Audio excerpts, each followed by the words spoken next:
Well, good afternoon, everyone. It is my privilege to welcome you to this landmark gathering, the first U.S.-ASEAN summit hosted by the United States.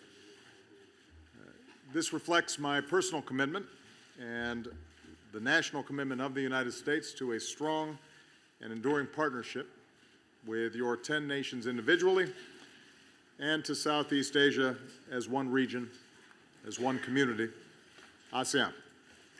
I want to thank my co-chair, President Chamali of Laos, Secretary General Ming, and leaders from all 10 ASEAN nations for being here. As everyone knows, I first came to know the people and the beauty and the strength of Southeast Asia as a boy when I lived in Indonesia for several years with my mother. As president, I've had the opportunity to visit most of your countries. You and the people of ASEAN have always shown me extraordinary hospitality, and I hope we can reciprocate with the warmth today and tomorrow, which is why I did not hold this summit in Washington. It is cold there. It's snowing. So welcome to beautiful, warm Sunnylands.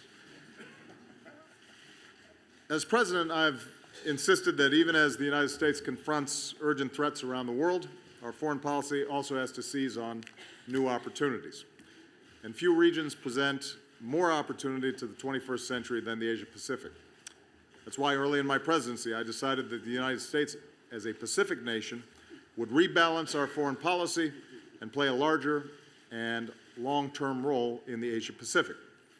And this has included engagement with Southeast Asia and ASEAN, which is central to the region's peace and prosperity and to our shared goal of building a regional order where all nations play by the same rules. As part of our deeper engagement, I'm proud to be the first U.S. president to meet with leaders of all 10 ASEAN countries. This summit marks our 7th meeting. At your invitation, the United States joined the East Asia Summit, and together we've made it the region's leading forum for addressing political and security challenges. I've made now 7 visits to the ASEAN region, more than any previous American president. At our last meeting in Kuala Lumpur, we forged a new strategic partnership, and our sustained engagement is delivering concrete results that benefit all of us, momentum that we can build on here at this summit. Together, we can continue to increase the trade and economic partnerships that create jobs and opportunity for our people. Since I took office, we've boosted trade between the United States and ASEAN by 55%. The region is now our 4th largest goods trading partner, including U.S. exports that support more than 500,000 American jobs.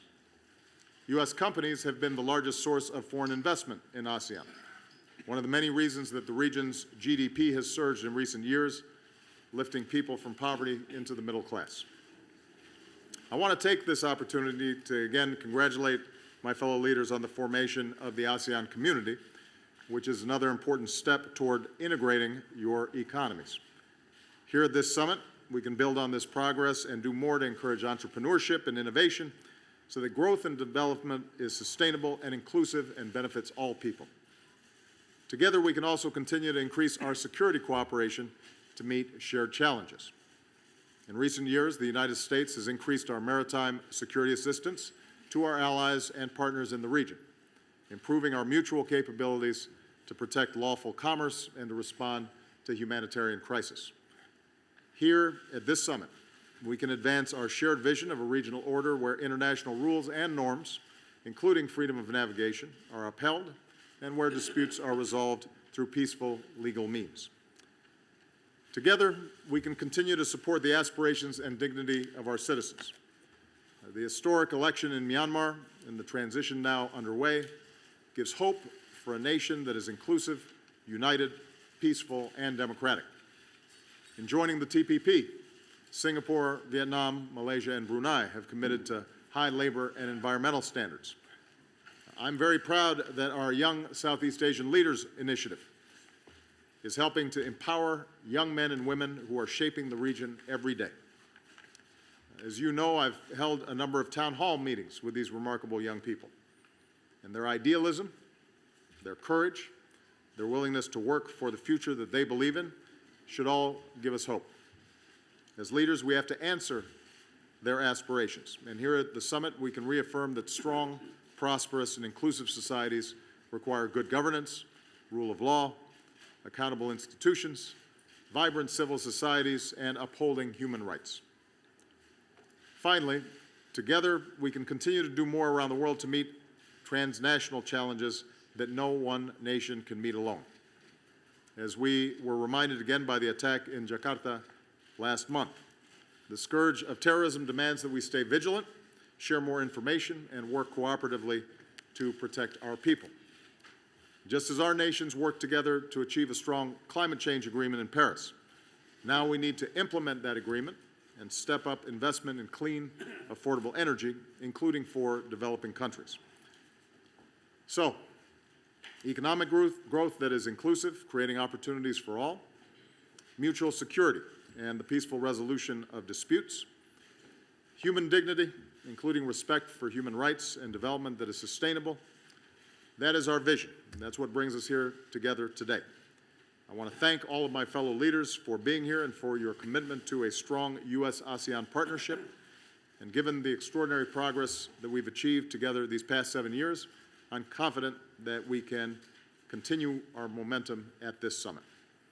With that, I want to invite President Chumali to say a few words as well.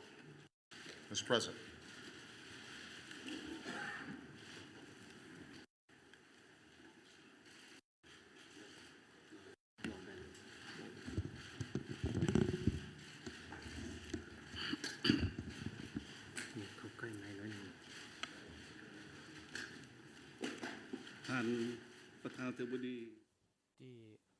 The Honorable President Barack Obama, Your Majesty, the ASEAN colleagues.